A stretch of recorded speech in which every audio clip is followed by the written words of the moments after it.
주일학교 학생들이 이제 모였는데 그런 자랑을 해요. 한 학생이 뭐라고 말하냐면, 야, 니네 교회는 무슨 달걀을 줬냐 이렇게 물어요.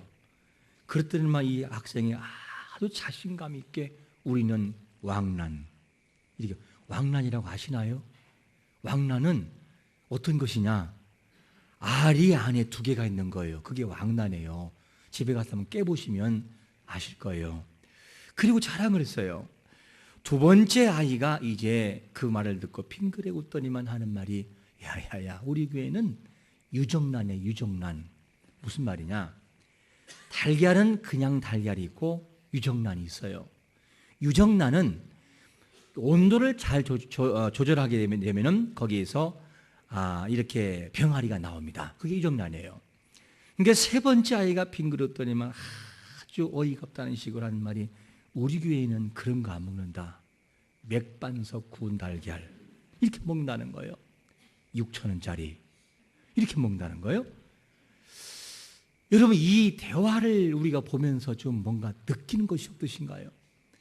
이 대화를 가만히 보게 되면 아이들의 입술 속에서 왕 되신 예수 그리스도, 죽음에서 부활하신 예수 그리스도를 찬양하고 높여야 하는데, 그들의 생각 속에서 뭐가 있느냐? 예수는 보이지 않고 뭐만 있어요? 왕란과 맥반석밖에 안 보여요. 이것을 바라본다면 이 책임이 어른들에게 반드시 있다는 거예요. 그래서 주님 말씀합니다. 잠언서 22장 6절에서 마땅히 행할 길을 아이에게 가르치라. 그리하면 늙어도 그들이 그거를 기억하고 떠나지 않겠다는 거예요. 여러분, 어릴 때부터 바로 가르치고 바로 삶을 살아가는 자가 되시기를 축원합니다. 그러려면 어른인 우리가 먼저 변해야 돼요. 우리가 바른 신앙관, 부활관이 아니면 이것은 도무지 해낼 수가 없습니다. 오늘 우리가 나눠 먹는 달걀도 맥반석이에요.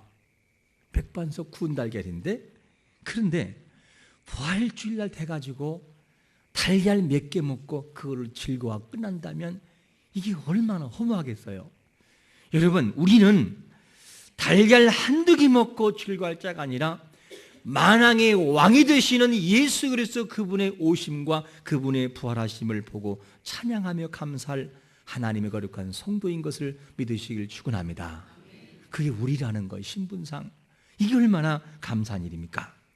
오늘 말씀을 읽어보는데 오늘 본문에도 어떤 내용이 나오느냐? 예수님께서 이제 돌아가신 지가 3일이 됐어요. 사흘째.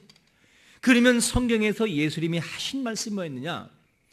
내가 사흘 만에 뭐하리라? 부활하겠다는 거예요.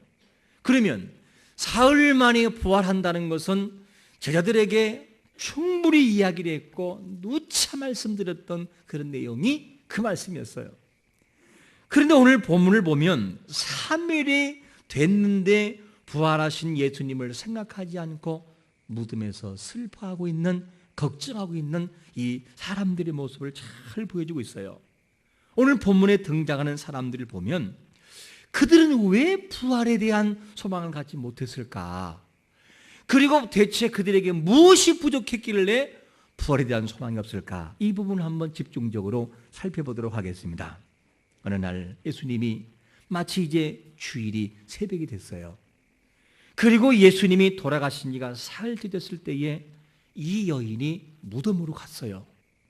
무덤으로 가서 예수님을 보려고 했는데 갔더니만 갑자기 키는, 보통 무덤에 있는 굴을 막고 있는 돌은요, 키는 제키 정도의 타원형으로 큰 옛날에 맷돌 돌리는 그런 거라고 생각하면 돼요. 소가 돌리던 맷돌. 이런 큰 돌이 굴려져 있는 것입니다. 그런데 왜 이 막달라 마리아, 이 다른 마리아, 그리고 이 살로메, 이런 사람들은 왜 무덤에 갔을까? 보통 사흘째 되면은 히브리 문화에서는 어떤 것이 있느냐? 사람이 죽으면 영혼이 3일 동안은 시체 옆에 있다, 이렇게 생각을 했어요. 지금도 우리가 3일 동안 이 시신을 두는 것은 뭐냐? 혹시 살아날지 모르니까. 실제로 3일 만에 살아난 사람도 많이 있어요. 일어나가지고 다리를 막 주물르니까 따귀를 확 때리면서 죽은 자가 나를 네가 죽이려고 그런다 깜짝 놀라가지고 살아난 사람이 있어요. 그리고 또 다시 아팠을 때에 두 번째는 다리를 안 주물렀다는 거예요. 살아날까 봐. 실제로. 여러분 3일이라는 것이 이런 거예요. 그러니까 3일 동안의 시즌을 잘 보존해 둬야 되는 거예요. 이렇게 돼서 막달라 마리아가 무덤에 갔는데 무덤에서 돌이 굴려진 것을 바라보고 너무 놀란 거예요. 왜 놀랐느냐? 이 돌을 누군가 굴려가지고 그 시신을 누가 가져갔다고 생각하고 그냥 막 뛰어갔어요. 누구에게? 오늘 2절 보니까 이렇게 우리에게 소개해주고 있어요. 2절 같이 한번 읽어보겠습니다. 2절 시작. 시몬 베드로와 예수께서 사랑하시던 그 다른 제자에게 달려가서 말하되 사람이 주님을 무덤에서 가져다가 어디 두었는지 우리가 알지 못하겠다 하니, 지금 막달라 마리아의 생각 속에는 부활하신 주님이 있어요? 없어요? 없어요. 뭐만 있느냐? 무덤에서 어디로 누군가 가져갔다라고만 생각을 하고 있어요. 그러니까 이 막달라 마리아가 왜 이런 생각을 하지 못했을까? 평소에 주님이 말씀하신 내용을 한 번만 생각했다면, 말씀을 기억했다면 부활하신 주님을 소망했을 거예요. 여러분, 말씀이 없는 인생은 망한다는 사실을 여러분들이 믿으시기를 축원합니다. 말씀이 없으면 그 인생은 정말 초라해져 버려요. 그래, 말씀이 우리 마음속에 움직일 때 인생은 행복할 수 있다는 사실을 우리가 알아야 되는데, 본문 속에는 막달라 마리아 한 명으로 등장합니다. 뭐냐? 각자 기록하는 저자마다 특징이 있어요. 어떤 사람은 3명이 있지만 대표로 1명을 기록하고, 어떤 사람은 다 기록하는 경우도 있어요. 근데 오늘 본문에는 1명만 기록한 막달라 마리아 여인 중에서, 근데 다른 이 마태복음 28장이나 마가복음 16장을 보면 또 다른 마리아가 있고 살로메가 또 있어요. 근데 대표로 요한복음에서는 막달라 마리아 하나만 대표성 가지고 기록했습니다. 근데 중요한 것이 뭐냐면, 무덤에 갔을 때의 막달라 마리아의 생각 속에 예수님의 부활이라고 하는 것이 의식이 없다는 것이 무서운 거예요.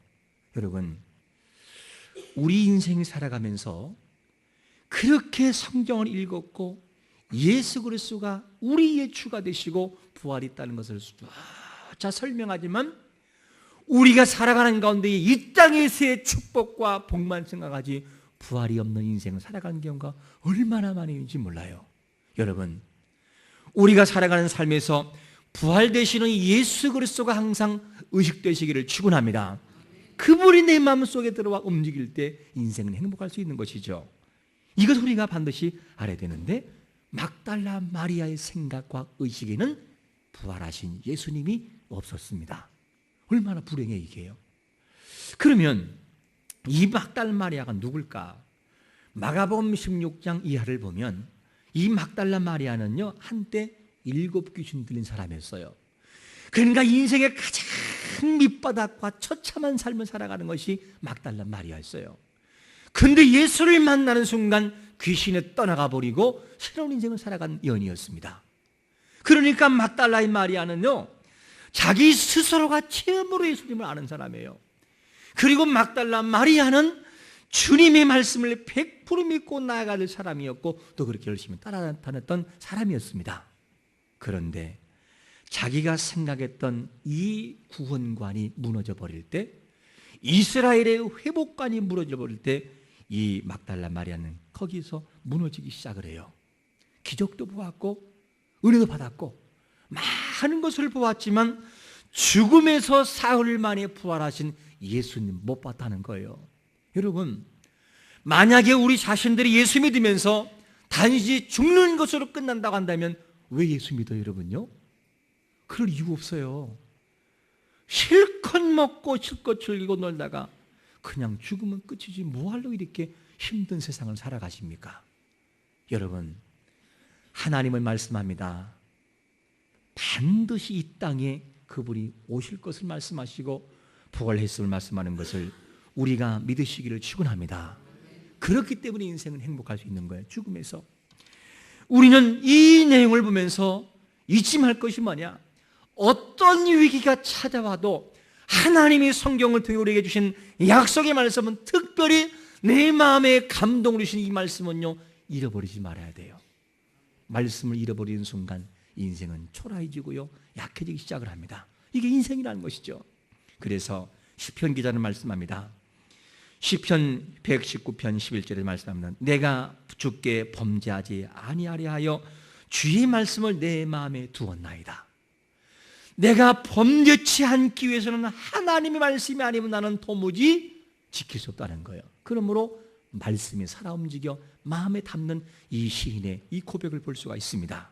여러분, 성도는요, 하나님 말씀을 잃어버리는 순간 뭐가 나오느냐? 내 자아가 나와요. 내 이성이 나오고 내 생각이 나와가지고 은혜를 완전히 덮어버려요. 무엇으로? 내 이성으로. 그렇기 때문에 인생은 하나님 말씀을 항상 잊지 말고 살아가야 돼요. 막달라 마리아가 지금 좌절해 있는 것이 뭡니까? 잃어버린 말씀. 평소 하셨던 말씀이 그 마음속에서 사라져버리고 말았습니다. 그러니까 이 막달라 마리아 속에 우울한 감정이 있었고 슬픈 마음이 드는 것이죠.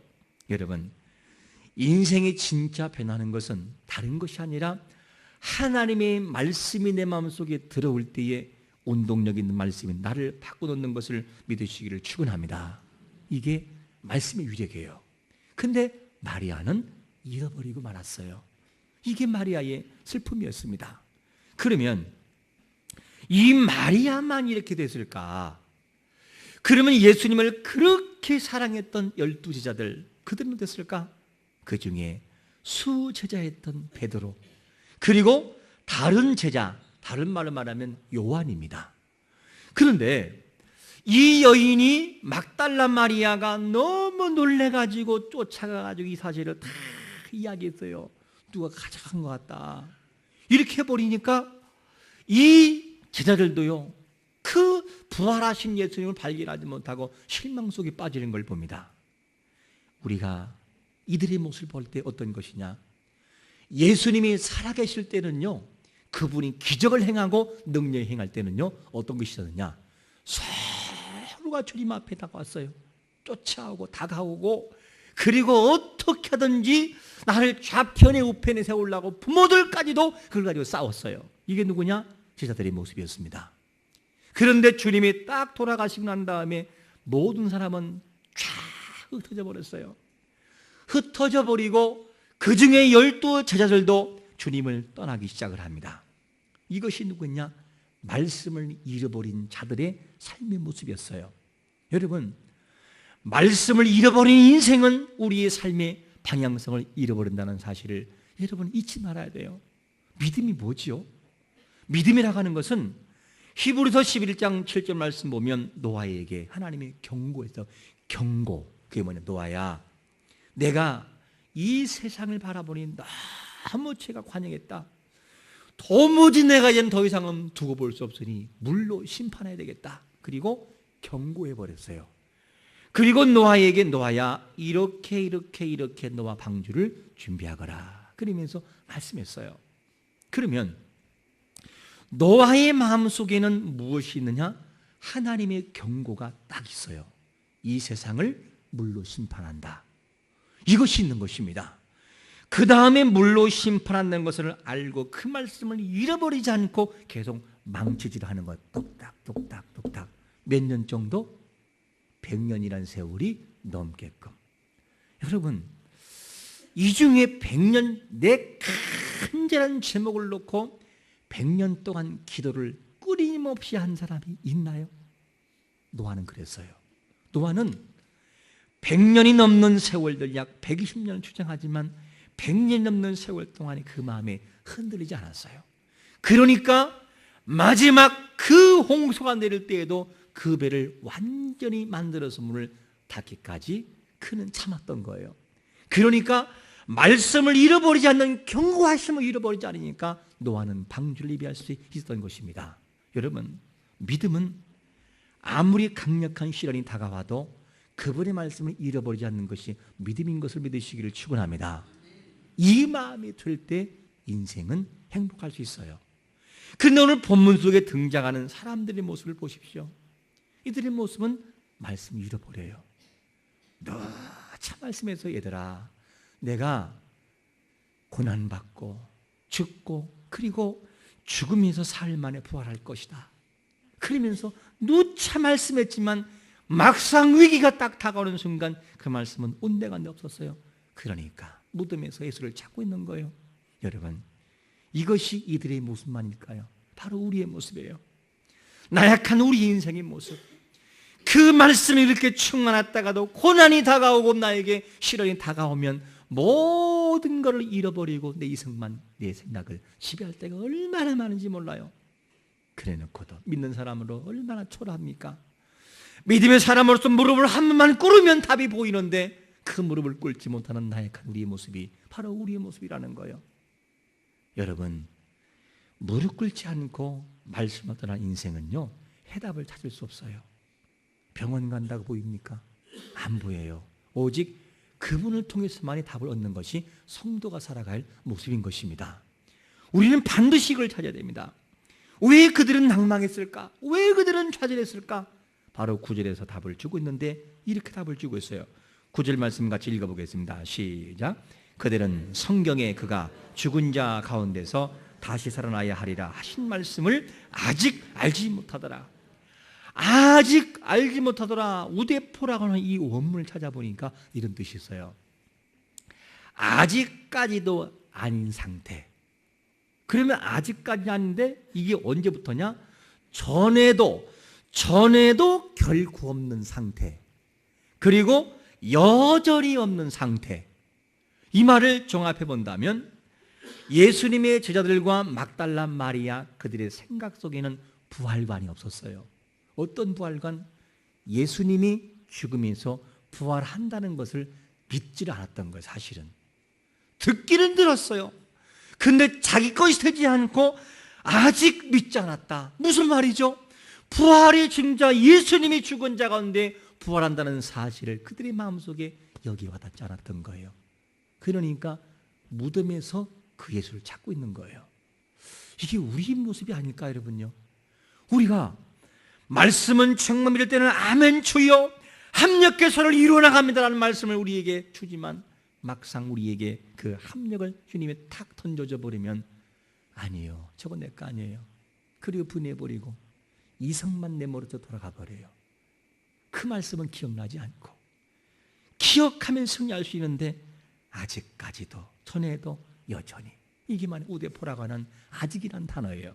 여러분, 주님께서 우리를 사랑하시고 그리고 계속해서 우리에게 사랑해 주셨고 그분은 처음부터 말씀했고 지금도 말씀하고 있고 우리를 사랑한다는 그 말씀을 전해줄 때에 의심하지 않고 믿으시기를 축원합니다.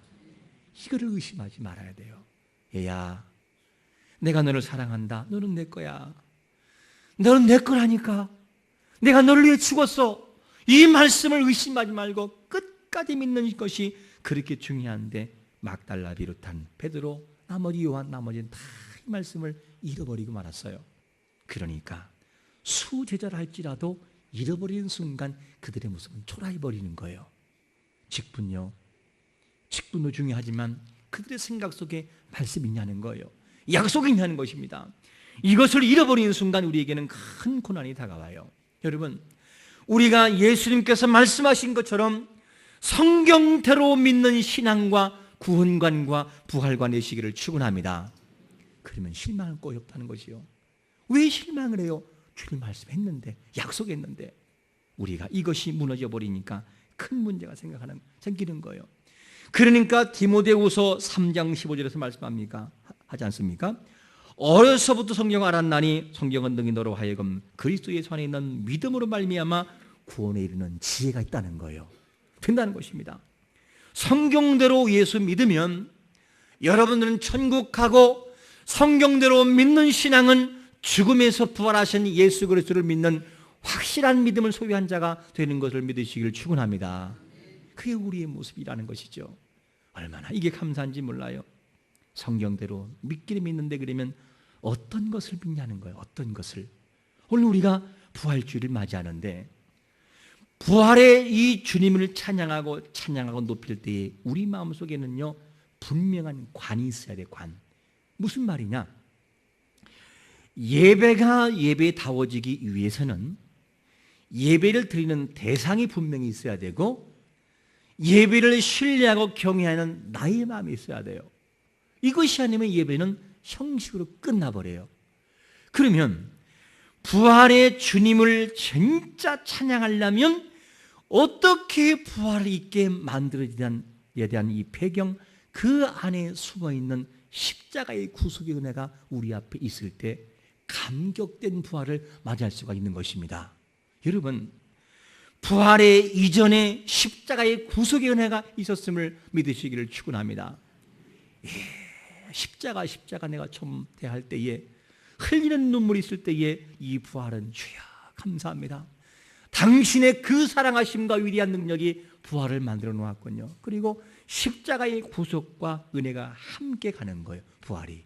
그래서 마음속에 우리는 그 말씀을 기억해야 돼요. 시편 119편 배우절 말씀처럼 주의 말씀은 내 발의 등이요 내 길의 빛이니이다. 말씀을 기억하면서 이 부활 이전에 뭐가 있었느냐? 이사야 53장 5절 말씀처럼 그가 찔림은 우리의 허물 때문이요 그가 상함은 우리의 죄악 때문이라. 그가 징계를 받음으로 우리가 평화를 누리고 그가 채찍이 맞음으로 우리가 나음을 입었다라고 하는 이 십자가의 구속의 은혜가 뭘 만드느냐? 부활의 감격을 만드는 거예요. 이 마음이 있을 때 우리 마음속에는 진정한 감사와 감격이 있는 것을 우리 찬양대원들 믿으시기를 축원합니다. 할렐루야. 그런 마음이 있어야 되는 거예요. 이런 마음이 우리 앞에 있어야 됩니다. 그래서 하나님의 이 십자가의 구속에 없는 사람은요, 구속의 은혜에 감격이 없는 사람은 맥반석을 끝나버려요, 그냥. 그런데 이 십자가의 구속에 있는 사람들은요, 성찬식을 행할 때도 그냥 눈물이 나와요. 왜? 십자가 은혜가 기억나니까. 그런 차이가 나는 거예요. 이 깨달음이라고 하는 것이 얼만큼 중요하냐면 부모가 됐든 스승이 됐든 하나님이 됐든 깨달음은 너무나 중요한데 이 깨달음은 여기에서 볼 수 있습니다. 에스라 3장 8절 이하를 쭉 읽어보면 이런 내용이 나와요. 이스라엘 백성들이 이제 예레미야의 예언처럼 그대로 이루어져요. 70년의 포로 생활이 다 끝나버리고 이 바사왕, 이 고레스의 마음을 감동시켜서 뭐 하느냐? 본국으로 이스라엘 유다 백성들이 바벨론 포로에서 본국으로 돌아와 버려요. 돌아간 다음에 약 2년 정도가 지난 다음에 뭐를 시작하느냐? 이 1차로 스룹바벨에 이끌고 왔던 사람들이 함께 성전을 재건하려고 성전 건축을 시작하려고 그래요. 그동안은요, 이 포로 생활에 있을 때는 하나님 앞에 제사다운 제사를 드리지 못했어요. 제사가 다 끊어져 버리고 영적인 쇠퇴가 오고 말았습니다. 이때에 이제 성전 건축을 하려고 건축자가 성전 기초를 딱 놓아버려요. 놓을 때 제사장, 그 다음에 예복을 입고 나팔 불고 아삽 자손 레위 사람들 전부 다가 다 함께 하나님을 막 찬양해요. 이 찬양을 함을 바라보고 유다 백성들이 다시 환호합니다. 그런데 환호 속에서 두 가지 반응이 나와요. 첫 번째 반응이 뭐냐면 제사장과 레위 사람들과 나이가 지긋한 족장들은요, 대성통곡에 막, 여러분 통곡이 뭔 줄 아십니까? 대성통곡이 땅을 치면서 가슴을 치면서 그 서른 복과 저런 눈물로 그냥 이렇게 우는 거예요.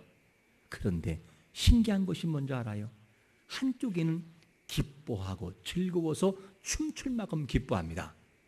이게 무슨 일일까? 왜 성전 건축이 시작되고 건축에 딱 놓아지는데 함부로 나이가 지긋한 사람들은 대성통곡을 하고 젊은 사람들은 그렇게 기뻐 춤을 출까? 그것은 바로 그 안에 숨겨져 있는 깨달음의 배경이 있어요. 그게 뭐냐? 나이가 지긋한 사람들과 제사장들과 이 사람들은요, 과거에 뭐가 있느냐?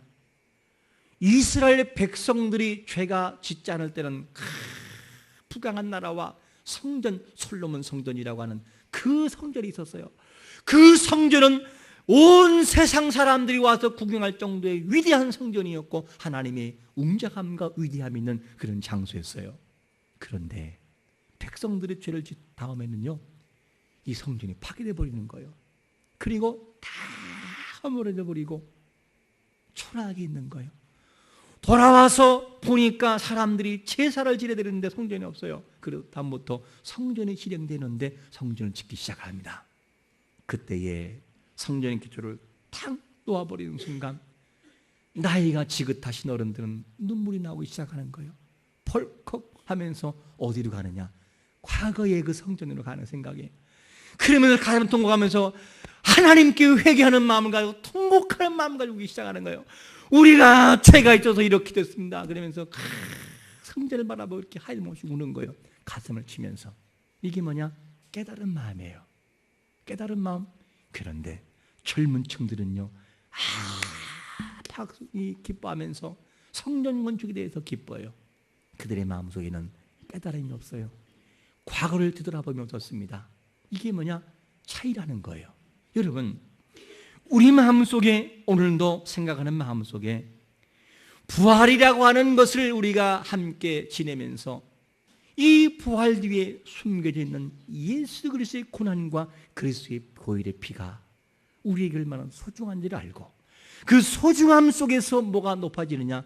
부활을 높이는 그런 진정한 부활 되시기를 축원합니다. 그게 진짜 부활주일이에요. 그래서 부활주일은 뭐가 같이 가느냐? 예수 그리스도의 부활의 은혜가 나를 만들었고 살렸고 죽음에서 부활하신 그분께서는 나의 천년명이 된다라고 하는 이 관이 있을 때 그 부활은 진정한 부활이 되는 것입니다. 이런 부활절이 우리가 돼야 되겠습니다. 여러분, 여러분들의 마음속에 감격이 있으십니까? 부활의 감격이 무엇을 통한 감격이십니까? 예수 그리스도의 부활의 십자가의 은혜가 진정이 있음을 기억하면서 그 부활을 노래하는 사람이 있다면 얼마나 좋겠어요.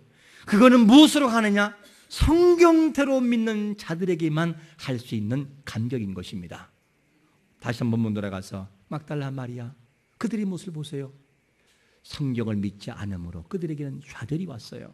우리에게도 성경대로 믿지 않는 신앙되면 반드시 좌절이 오고 말 것입니다. 그러므로 성경대로 믿는 자들에게는 요한복음 11장 25절과 26절 말씀처럼 예수께서 이르시되 나는 부활이요 생명이니 나를 믿는 자는 죽어도 살겠고 무릇 살아서 나를 믿는 자는 영원히 죽지 아니하리라. 할렐루야. 이런 부활이 우리 앞에 있다는 거예요. 이 부활을 기억하되 우리 마음 깊은 곳에 성경대로 믿는 부활, 잊지 않는 부활, 이 부활이 진짜 부활의 감격을 만드는 복된 한 주가 되시기를 예수 그리스도 이름으로 축원합니다.